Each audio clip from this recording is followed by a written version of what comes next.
Hola, muy buenas noches. Le habla nuevamente el ingeniero Paul Sierra, profesor de la asignatura de Análisis y Programación Numérica del Instituto Universitario Politécnico Santiago Mariño, Extensión Maracay. En esta oportunidad, para traerles entonces la parte 2 del tema 1, denominada construcción de gráficos de control. Aquí vamos a estar explorando ya un poco más de forma más detallada cómo podemos nosotros visualizar los errores dentro de lo que es el proceso que estamos midiendo en la empresa o en la industria. Sin más preámbulo, entonces, a continuación les voy a presentar lo que requiere el desarrollo de los gráficos de control. Podemos comenzar entonces por definir lo que es el control estadístico de proceso. El control estadístico de proceso lo vamos a definir como una metodología utilizada para monitorear y controlar un proceso mediante el uso de técnicas estadísticas. Su objetivo principal es asegurar que el proceso opere de manera eficiente, manteniendo la calidad del producto o servicio dentro de los límites aceptables. En esencia, el control estadístico de procesos entonces implica la recolección de datos del proceso a lo largo del tiempo y el análisis de estos datos para identificar sus variaciones.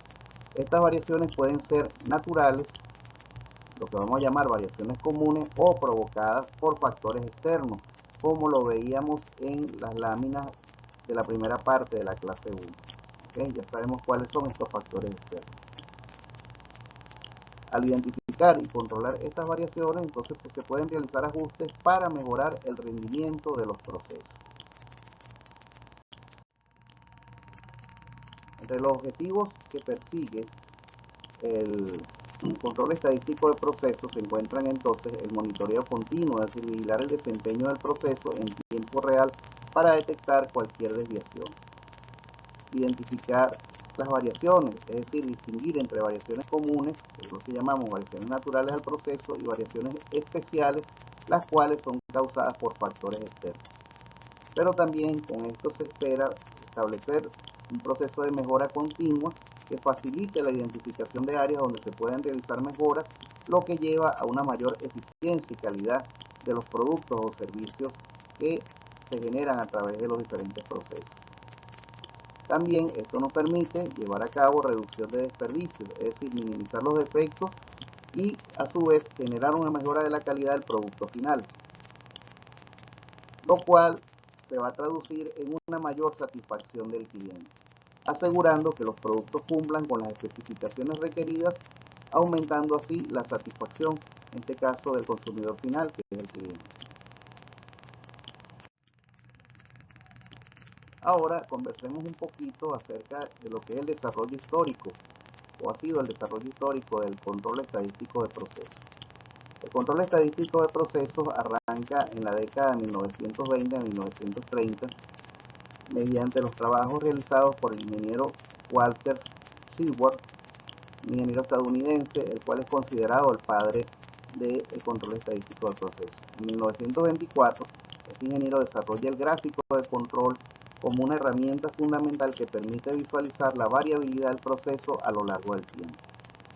Posteriormente, de 1940 a 1950, durante la Segunda Guerra Mundial, el control estadístico de procesos ganó popularidad en la industria militar para controlar la calidad y la producción masiva. Después de la guerra, figuras como Edward Deming y Joseph Juran llevaron estas ideas a Japón, donde tuvieron un impacto significativo en la mejora y la calidad de la industria. Posteriormente, en la década de 1960, o mejor dicho, en las décadas de 1960 hasta 1980, el control estadístico de procesos comenzó a integrarse más formalmente en las prácticas empresariales con empresas que adoptaron los programas completos de calidad total. En este sentido, se desarrollaron nuevas técnicas y herramientas estadísticas que permitían apoyar el control estadístico de procesos. Desde 1990 a la época presente, con el avance de la tecnología y el análisis de datos, el control estadístico de procesos ha evolucionado aún más, incorporando software avanzado y métodos como Six Sigma para mejorar aún más los procesos industriales. Entonces, fíjense todo el desarrollo que se ha llevado a cabo durante 70 años, o más de 70 años, mejor dicho, para poder ir minimizando cada vez más los errores dentro de un proceso. Okay, entonces, antes de entrar de lleno en lo que sería el control estadístico de procesos, vamos a definir algunos conceptos elementales relacionados a la estadística que son necesarios manejar para poder entonces, digamos, estar bien centrado en lo que vamos a hacer al momento de establecer un sistema de control para la reducción de errores. En este sentido, el primer concepto que vamos a estar abordando es la variable.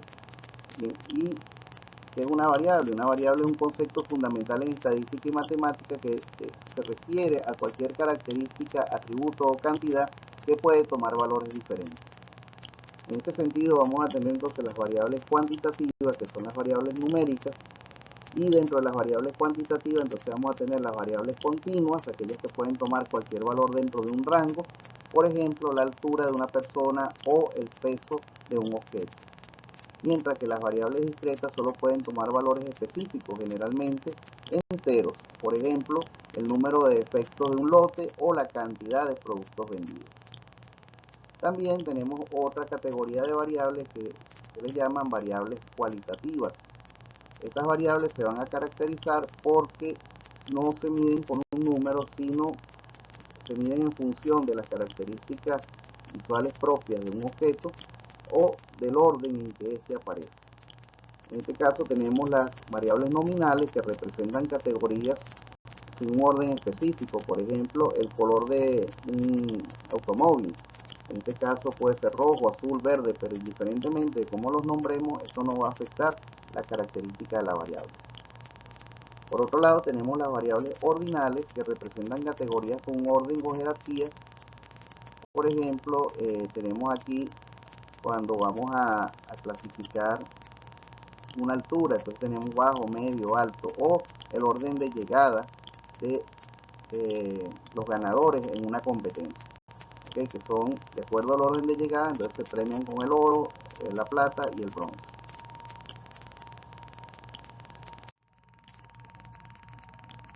La importancia entonces de lo que vienen a ser las variables es que en primer lugar me permite llevar a cabo la recopilación y el análisis de datos. También me facilita la toma de decisiones basadas en datos, por lo que no estoy tomando una decisión totalmente en un contexto de incertidumbre. Y también me ayudan a identificar patrones y relaciones entre los diferentes factores que influyen en el resultado final del proceso. Otro elemento que vamos a estar analizando dentro de lo que es el control estadístico de procesos para la disminución de los errores o para el análisis de los errores es el concepto de atributo. En este sentido, vamos a definir un atributo como una característica o propiedad que se utiliza para describir un objeto, fenómeno o entidad. En el contexto de la estadística y el control estadístico de la calidad, los atributos son especialmente relevantes porque se enfocan en las cualidades cualitativas que pueden ser evaluadas o clasificadas. En este sentido, los atributos van a presentar las siguientes características. Los atributos pueden ser cualitativos. En este caso, los atributos generalmente se refieren a características que no pueden medirse numéricamente. En lugar de tener valores numéricos, se clasifican en categorías, como lo vimos anteriormente. ¿Okay? Y la clasificación de los atributos nos va a permitir que un elemento en diferentes grupos o categorías, por ejemplo, un producto puede ser clasificado como conforme o no conforme respecto a un estándar de calidad. Lo que vemos aquí es un ejemplo de la aplicación de lo que son los atributos. En el caso de una inspección visual, determinar si un producto tiene defectos visibles, es decir, si dentro de sus atributos está defectuoso o no, se puede establecer en base a una categoría de sí y no. Si hay cumplimiento normativo, es decir, evaluar si el proceso cumple con ciertas regulaciones, en este caso los atributos serían cumple y no cumple. Si estoy evaluando la satisfacción del cliente, un atributo para evaluar la satisfacción del cliente es si el cliente está satisfecho o insatisfecho. Ahora, ¿por qué son importantes los atributos? Los atributos van a ser importantes porque me van a permitir realizar una evaluación rápida de la medición, y esto me va a proporcionar una manera rápida también de evaluar la calidad sin necesidad de realizar mediciones detalladas. Pero también me va a permitir llevar a cabo un monitoreo del proceso. En este sentido, los atributos van a ser útiles para el control estadístico de procesos, ya que me van a permitir desarrollar gráficos de control que me permiten monitorear la conformidad y detectar problemas dentro de la línea de producción. Bien, entonces, para llevar a cabo este proceso de identificación de variables, una vez que identifiqué las variables y los atributos, para llevar a cabo el proceso de identificación de los errores generados dentro del proceso, que van a estar representados por la atribución de conforme, no conforme, de acuerdo al estándar que se establezca, se tiene que generar un gráfico de control. ¿Qué es un gráfico de control? El gráfico de control es una herramienta estadística que se utiliza entonces para monitorizar la variabilidad del proceso a lo largo del tiempo, y son fundamentales en el control de la calidad, por lo que ayudan a identificar si un proceso está bajo control o si hay variaciones que requieren atención. Y en este sentido vamos a desglosar el tema. Por ello, entonces vamos a tener diferentes tipos de gráficos de procesos. Tenemos los gráficos X o promedio y el gráfico de rango. En cuanto a su uso, se utilizan para monitorear la media de un conjunto de muestras, lo cual es ideal cuando se toman muestras de tamaño constante. ¿Okay? Para efectuar su construcción, se procede a trazar una media de cada una de las muestras en el gráfico junto con los límites de control superior e inferior, lo que se calcula a partir de la desviación estándar del proceso. Una vez que obtenemos el desarrollo de estas desviaciones o el gráfico de estas desviaciones, entonces procedemos a su interpretación. Si todos los puntos que nosotros estamos manejando dentro de lo que es el muestreo coinciden, ¿okay? O están dentro de los límites, diremos entonces que no hay patrones inusuales y que el proceso está bajo control. De todos modos, más adelante vamos a ver un ejemplo de estos gráficos y de su construcción. Sin embargo, les adelanto que para construirlo, lo primero que debemos calcular entonces es el promedio de los datos, los cuales fíjense que no es más que la suma de todas las observaciones que realizamos dividido entre el número de datos. Otro elemento que debemos calcular es la variable R o el rango, también definida rango. En este caso no es más que tomar el valor máximo menos el valor mínimo. Tenemos entonces también la desviación estándar. La desviación estándar será igual a la raíz cuadrada de la sumatoria de los valores de i igual 1 hasta n. Esa sumatoria va a ser en base a la diferencia que existe entre cada una de las observaciones y el promedio elevado al cuadrado dividido entre el número de datos. Por otra parte, vamos a tener entonces el coeficiente de 2, que va a ser igual a la relación que existe entre el rango y la desviación estándar. Bien, entonces, una vez que calculamos estos valores, esto nos va a permitir calcular los límites de control. Fíjense que vamos a tener entonces un límite de control superior, que va a ser el promedio más 3 veces el rango sobre el coeficiente de por la raíz cuadrada de n, que es el número de datos. Y tenemos el límite de control inferior, que va a ser igual al promedio menos 3 veces el rango entre d2 multiplicado por la raíz de n.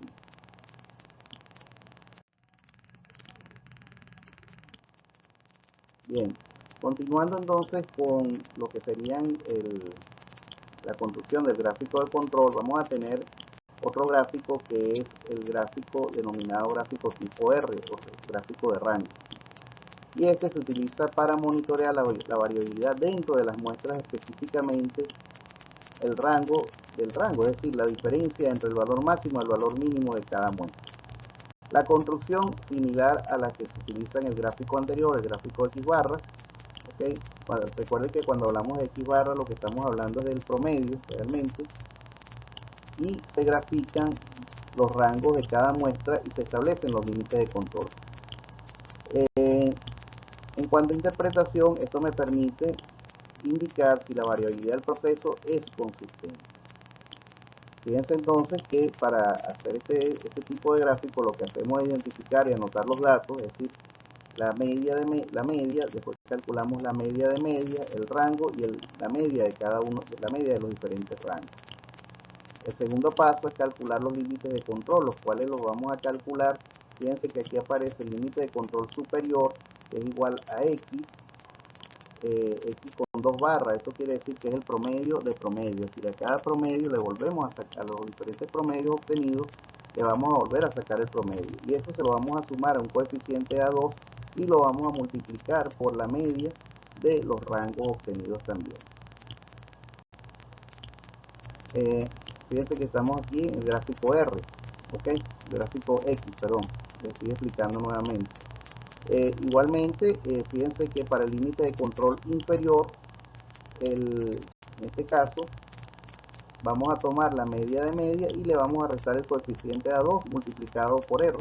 Mientras que el límite de control central va a ser mi media de media, obtenida de un cálculo normal del promedio que se le aplica a los otros resultados obtenidos del promedio. En el caso del gráfico R, como les decía, va a ser muy similar, solo que aquí vamos a utilizar un coeficiente denominado de 4 multiplicado por el promedio de los rangos, mientras que el límite de control va a ser el promedio de los rangos, y el límite de control inferior va a ser el coeficiente de 3 multiplicado por el promedio de los rangos. En cuanto a, ustedes se preguntarán, ¿de dónde sale A2, A, B4, B3? Esto sale de una tabla que les voy a enseñar a continuación, ¿ok? Y es la que tienen que utilizar, se llama tabla de gráficos de control, y les voy a explicar entonces cómo se obtienen estos coeficientes. Posteriormente creamos el gráfico XR trazando los límites de control central, el límite de control inferior, el límite de control superior, como lo pueden observar aquí en la gráfica que les pongo en la parte superior derecha. Ok, fíjense que tenemos el límite de control superior para este ejemplo, que da 5,751, el límite central, que es la media del rango, que es 2,72, y tenemos el límite de control inferior, que es igual a 0. En este caso, nótese entonces que cada uno de esos puntos azules corresponde a una muestra o una lectura de una muestra tomada. Okay, esto generalmente puede ser durante las horas del día, por ejemplo. Se toma una muestra de un lote para un proceso, y fíjense cómo podemos establecer entonces de que los puntos que se están evaluando se encuentran dentro del rango aceptado por la variabilidad del proceso.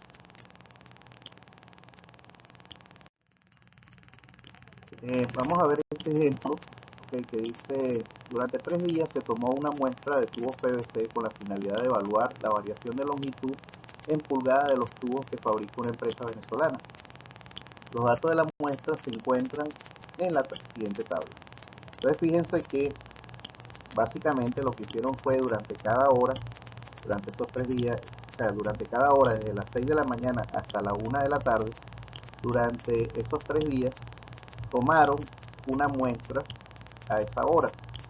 Y entonces esto me genera a mí la posibilidad de desarrollar una media, ¿okay?, para cada una de las horas, contabilizando la lectura que se tomó esa hora durante cada uno de esos 3 días. Al final yo voy a obtener un grupo de medias que se les presenta en la columna 5, que fíjense que ahí está una X, una barrita arriba, que es la X barra, ¿okay? Y esa media posteriormente yo la sumo y las vuelvo a dividir entre el número de medias y me va a dar la media de media, que es de 21,28. Lo mismo entonces hago con el rango, recordando que el rango es la diferencia que existe entre la lectura mayor y la lectura menor en este caso, de cada una de esas horas que se tomó. De igual manera, yo debo sumar todos estos rangos y le saco el promedio, y eso me va a dar el rango promedio que lo vemos abajo, que es de 3.1. Paso seguido, entonces hago lo mismo en este caso con mi desviación estándar, que en este caso, como estoy trabajando con una desviación estándar muestral, voy a trabajar con la letra S. La desviación estándar que les presenté al inicio, que trabaja con otra letra, es la desviación estándar poblacional. Ok, recuerden que la desviación estándar entonces no es más que la suma de cada uno de los valores o las lecturas que yo he tomado, en este caso a las 6 de la mañana hasta la 1 de la tarde, y se la resto a el promedio, lo elevo al cuadrado y lo divido entre el número de datos. En este caso, esta desviación me da 5,83, 1,37 y así sucesivamente hasta la 1 de la tarde. Posterior paso seguido, lo que hago es también calcular el promedio de esas desviaciones. Una vez que obtengo todos estos datos, entonces voy a la siguiente tabla que les voy a presentar a continuación, que es la famosa tabla donde saco los coeficientes A2, D4, D3, y con ella construyo, a partir de los promedios, construyo entonces los límites de control superior, el límite de control central y el límite de control inferior para la construcción del gráfico R y el gráfico X.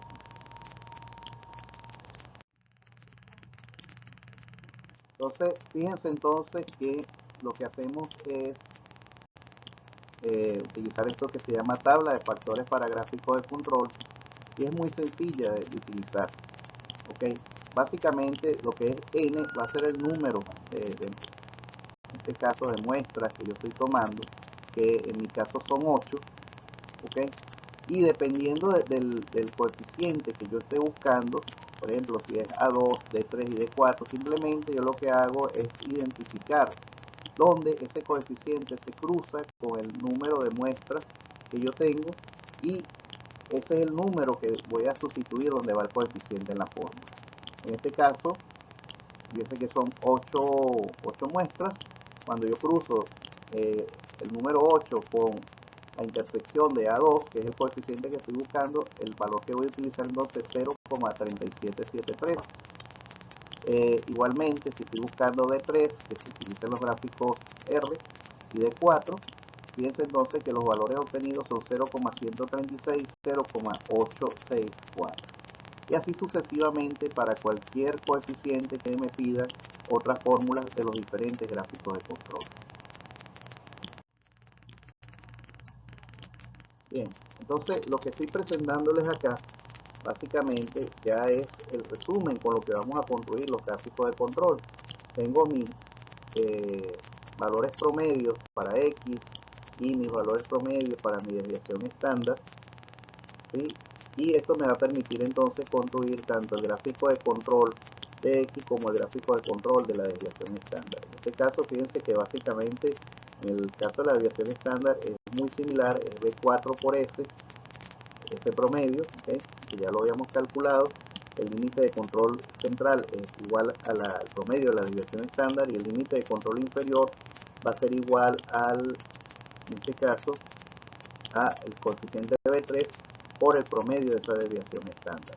Entonces nótese que una vez que yo obtengo los límites de control superior, central e inferior para cada una de las lecturas, esos límites lógicamente van a ser constantes porque son mis límites ya establecidos, y dentro de estos límites deberían moverse los valores tanto en este caso de la desviación como del promedio. En este caso, fíjense que se presentan aquí los gráficos X y R, los cuales se construyeron de la misma manera.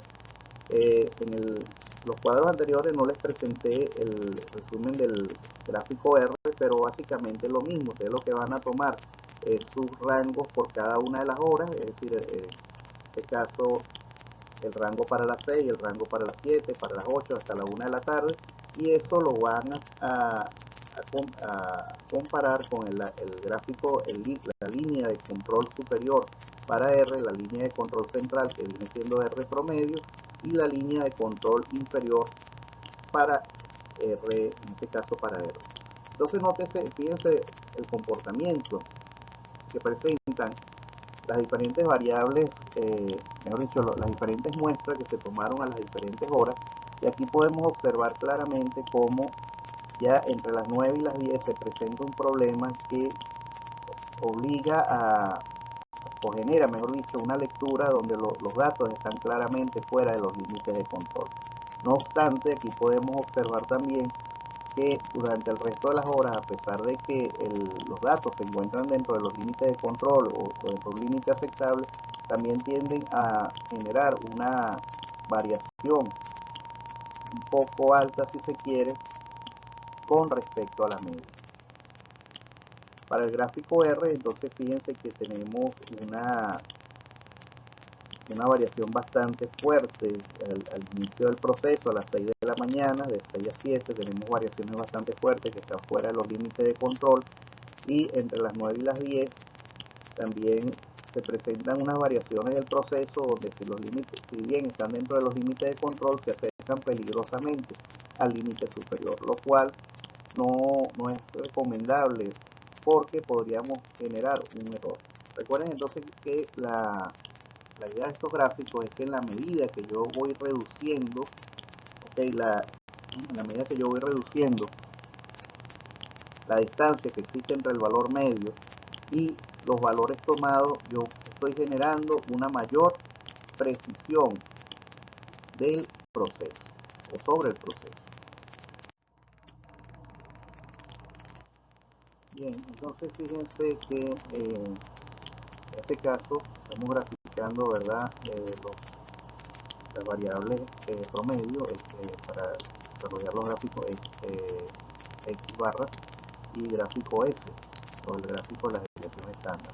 Nótese entonces que, como lo veíamos en los casos anteriores, aquí vamos a seleccionar entonces el promedio, los promedios obtenidos y los límites de control superior, el límite de control central y el límite de control inferior. En este sentido, entonces fíjense que para el caso del promedio, como lo habíamos dicho antes, se sale del control entre las 9 y las 10, entonces está cometiendo un error bastante grande. En el caso del gráfico de la desviación estándar, habíamos señalado antes también de que tenía una fuerte desviación o una fuerte salida de los parámetros de control durante la primera hora. Esto puede deberse principalmente a el arranque de la máquina y la estabilización del proceso. Recuerden que una de las cosas que habíamos visto dentro de los factores de errores eran los factores de estabilización mecánica de la maquinaria.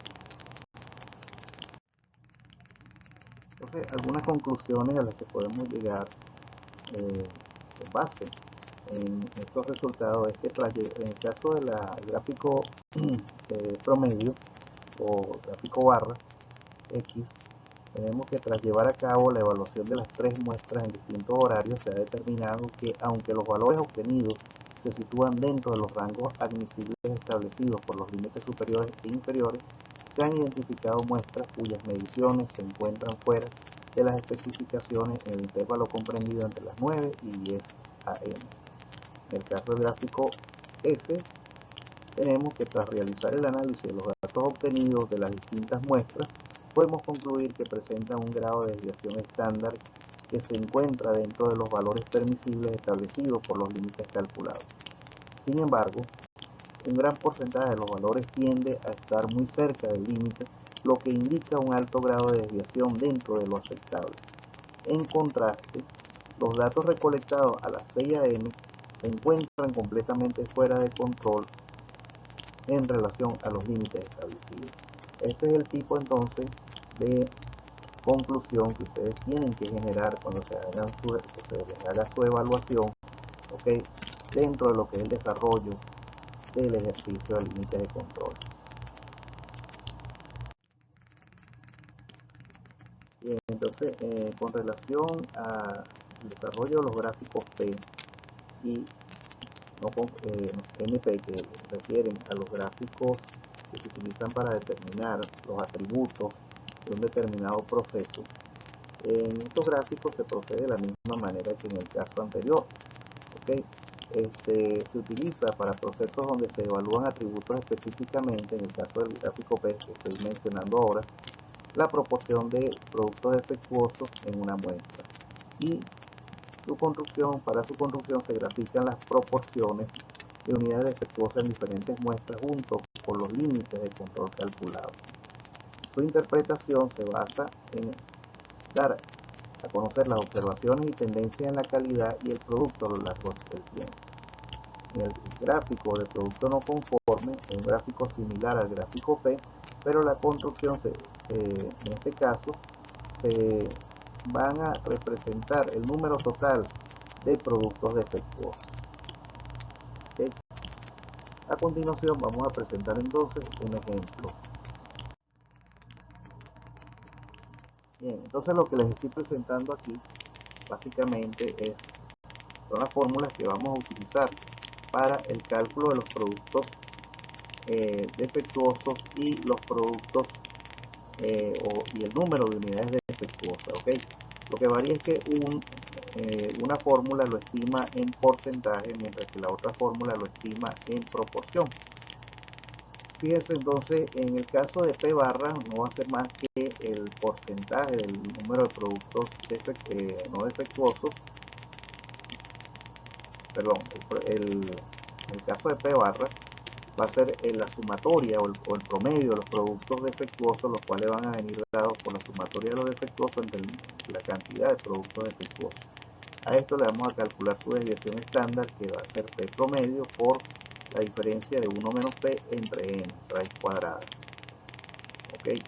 Entonces, en ambos casos, al igual que en el caso anterior, vamos a calcular el límite superior para P y el límite inferior para P, el límite de control de procesos para productos defectuosos, así como el límite de control inferior de procesos de productos no defectuosos.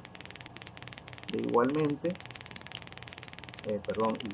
vamos a calcular estos límites entonces para el número de unidades defectuosas. Recuerden, como les dije, una fórmula se usa para calcular proporción, mientras que la otra se utiliza para discretizar, es decir, de calcular de manera exacta cuántos productos defectuosos existen en la línea. Entonces, continuando con el ejercicio, ¿okay? Fíjense entonces que vamos a tener nuevamente las muestras, en este caso son 8 lotes, cuyas muestras se tomaron entre las 6 de la mañana y la 1 de la tarde, cada lote de un tamaño de 120 elementos, y tenemos aquí N sub I, que son los defectuosos, que suman 180. Para calcular la proporción de defectuosos, simplemente lo que vamos es a dividir, ¿verdad?, de cada lote el N sub I entre el tamaño del lote. Si dividimos 20 entre 120 nos va a dar 0,17 y así sucesivamente. 22 entre 120 nos va a dar 0,18, 23 entre 120 0,19. ¿Okay? Y con estas proporciones procedemos entonces a sacar un promedio de las proporciones, que es el que vamos a utilizar en la fórmula para calcular los límites centrales, el límite superior denominado P barra. Una vez que calculamos los límites, fíjense que los fijamos, ¿okay? Y procedemos entonces a graficar la cantidad de productos no conformes o productos defectuosos. Observe que lo que tenemos aquí como 37, 23 y 10 es el cálculo que proviene de la aplicación de esta fórmula en n por p barra más 3 veces la raíz cuadrada de n por p barra menos 1 multiplicado por el producto de el complemento, que es 1 menos p barra. Este 3 en este caso, que tiene la fórmula, corresponde al z que vieron en la fórmula general, y básicamente lo que se refiere es al grado de libertad o grado de desviación máximo que yo le voy a dar a mi límite de control.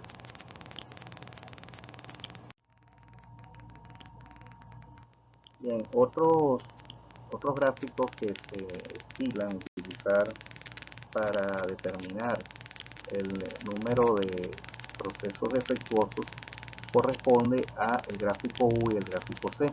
Básicamente el gráfico U lo que nos da es el número de defectos por unidad, mientras que el gráfico C nos da el número de defectos como tal. ¿Okay? Para calcular el U, vamos entonces a tomar cada uno de los elementos, en este caso C sub i sobre N sub i, que corresponden a los elementos puntuales de cada una de las muestras, y una vez que obtenemos la sumatoria, o sea, tenemos la sumatoria del total de la relación de C sub i sobre N sub i, a esto le sacamos el promedio. Fíjense entonces que la desviación viene dada por el promedio de U, que es el promedio del número de defectos por unidad entre el número de unidades, el número total de unidades, ¿okay? Que son las inspeccionadas. Mientras que para el caso de C va a ser la sumatoria de los defectos dividido entre el número total de unidades también. Al igual que en el caso anterior, entonces fíjense que los límites tanto superiores como inferiores para la construcción de los gráficos U y C vienen dados por los promedios sumados a Z, que Z es en este caso es igual a 3, uno da un rango de expansión de 3 de esa desviación, ¿okay? Porque fíjense que es un factor que multiplica, una constante que va a multiplicar a la desviación, en este caso del número de defectos por unidad, que es Q. Igualmente en el caso de la raíz cuadrada de C, que viene siendo la sumatoria del número de defectos entre N. Bien, recuerden que cuando necesitamos ubicar un coeficiente que no puede ser calculado a través de las fórmulas directas que se están dando, deben utilizar la tabla de coeficientes de factores para control de procesos. Ok, aquí tenemos entonces el ejemplo. Nuevamente continuamos con el mismo caso. Fíjense, tenemos las muestras tomadas entre 6 de la mañana y 1 de la tarde, son 8 lotes. Tenemos los efectos por lotes, de los cuales en este caso suman 29, y esto es lo que vamos a utilizar para calcular los límites centrales, en este caso para la construcción del gráfico C. Recuerden que el límite central siempre va a ser igual al promedio. En este caso entonces, fíjense que tuvimos que el límite central, esto me está dando 3,26, ¿okay? Que viene a ser entonces el promedio de las lecturas obtenidas. Allí este 29 que aparece allí es la suma solamente del número de defectos por lote, y si dividimos eso entre 8 nos va a dar 3,625, que es el promedio. Y los límites centrales, el superior, el límite central propiamente y el límite central inferior, los sacamos a través de las fórmulas que aparecen aquí. Fíjense entonces, en el lado superior derecho aparece la gráfica ya desarrollada, y en este caso nótese que el límite central inferior me está dando negativo. Al darme negativo yo lo llevo directamente a 0, ¿okay? Es decir que ahí el límite van a estar entre un porcentaje 0, de 0 tolerancia, y el 9.1%, el 9%. Es lo que yo, o sea, es decir, yo puedo obtener límites, en este caso, de errores, no, de defectos por pieza, que van a estar entre 0 y 9 defectos por pieza. Y eso es lo que yo puedo considerar aceptable dentro de lo que serían los parámetros de control. En este caso estamos sacando el gráfico U, ¿okay? Y fíjense entonces que aquí ya sí se presenta una mayor variabilidad de los puntos de control. Hay 3 puntos que se salen en 3 horarios distintos, las 6, las 9 y las 12, y incluso después a la 1 de la tarde. Eso refiere entonces a que el proceso está presentando una mayor cantidad de productos defectuosos de los que se esperaban, y debe ser llevado entonces a ajuste y control. Bien, entonces ya para resumir, fíjense, vamos a ver cuáles son las ventajas y las desventajas de los diferentes tipos de gráficos que estuvimos estudiando. En el caso del gráfico X barra y R, tenemos la ventaja de que permite monitorear el proceso en tiempo real y detectar variaciones. Son útiles para procesos que producen datos continuos, pero sin embargo tiene la desventaja de que requiere un mayor esfuerzo para recopilar datos y puede ser más complejo de interpretar. Y la otra desventaja es que no son adecuados para procesos con datos discretos. Que recuerden que el dato discreto es un dato puntual. En el caso del gráfico de control por atributos, son los gráficos de conformidad, no conformidad, de la cantidad de productos defectuosos, la cantidad de defectos por producto. Entre las ventajas es que son ideales para datos discretos y permiten evaluar la calidad del producto. Facilitan la detección de defectos específicos en los lotes, pero la desventaja es que no pueden ser menos sensibles a cambios en el proceso ya que se encuentran en conteos. Sin embargo, no proporcionan información sobre la magnitud de la variación. Tenemos también otros gráficos llamados gráficos de control multivariable, cuyas ventajas se establecen que permiten analizar múltiples variables simultáneamente, lo que ayuda a ver las interacciones entre ellas, pero también proporcionan una visión más completa del proceso. No obstante, también tienen como desventaja que pueden ser difíciles de construir e interpretar correctamente y requieren un buen conocimiento estadístico para su correcta aplicación. Ahora, ustedes se preguntarán cómo se sabe cuál es el tamaño correcto de la muestra, qué tipo de muestra debo aplicar y qué tipo de muestreo es el más recomendado. Ahora, el tamaño de la muestra va a depender precisamente del tamaño de la población. Entonces, una muestra, lo que sí debemos estar claros de que esta debe ser representativa. En este sentido, un tamaño adecuado asegura que la muestra, aparte de ser representativa de la población, les va a permitir generalizar los resultados. En cuanto al error, el error muestral, un tamaño mayor de muestra generalmente va a tender a reducir el error muestral, lo que significa que las estimaciones serán más cercanas al valor verdadero de la población. En cuanto a costo y recursos,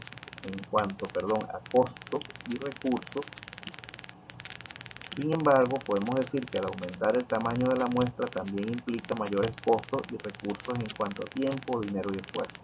Por lo tanto, es muy importante encontrar un equilibrio entre un tamaño suficiente para obtener resultados confiables y los recursos disponibles para el desarrollo del estudio o del análisis que se quiere hacer. Entonces, al trabajar con muestras o para el cálculo del tamaño de la muestra debemos tomar en cuenta los siguientes aspectos. Van a existir dos fórmulas estadísticas en función del tipo de población. Si estamos trabajando con una población finita, vamos a utilizar la fórmula que aparece en la parte superior, la cual en la próxima diapositiva se las voy a enseñar de manera, digamos, proyectada, de manera ampliada. ¿Okay? Sin embargo, recordando que lo que estamos buscando siempre es un valor representativo de la población, debemos asignar un margen de confianza que puede estar, o que va a ser mi desviación. En este caso, el margen de error o la diferencia que yo espero obtener en las respuestas con respecto a la media de la población debe estar entre menos 5 y 5% máximo. Por lo tanto, yo obtengo un coeficiente de confianza que puede estar alrededor del 95% con este tipo de muestreo.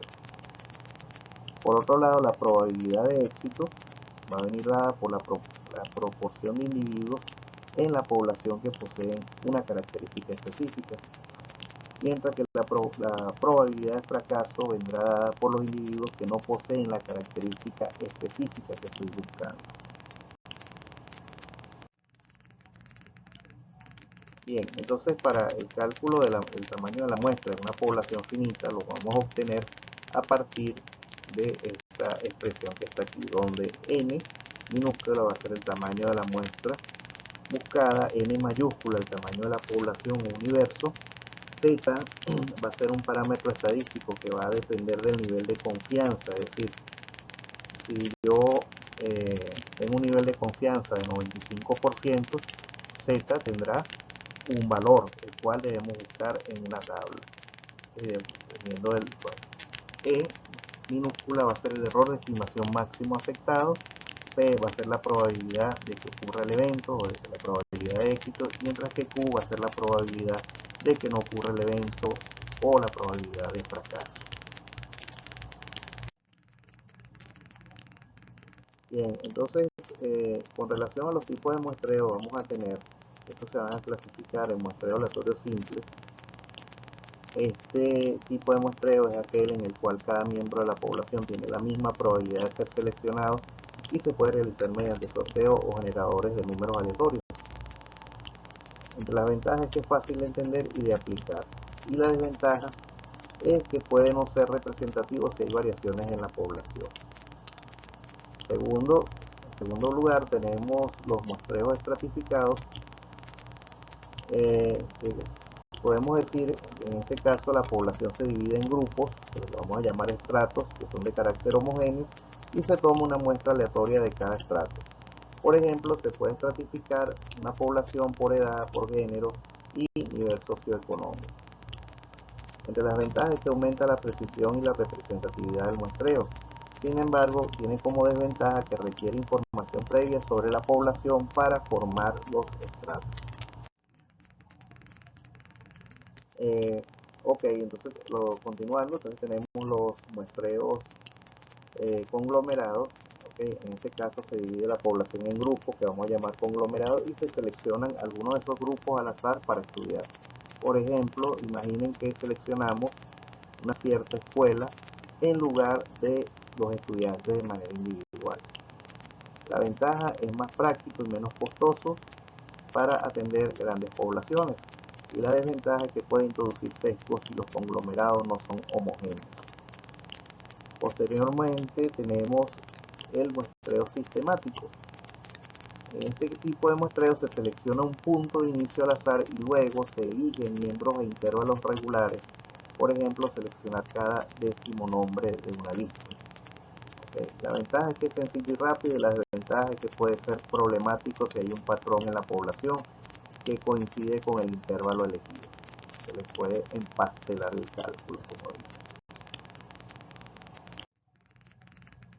Bien, muchachos, no me queda más que darles gracias por su atención y quisiera despedir este primer tema de análisis numérico con un pensamiento del señor Edward Deming. Dice: el verdadero poder de la estadística no radica en los números, sino en la capacidad de transformar datos en decisiones que impulsen la excelencia en nuestros procesos. Muchas gracias por su atención. Habló para ustedes el profesor Paul Héctor Sierra. Feliz tarde.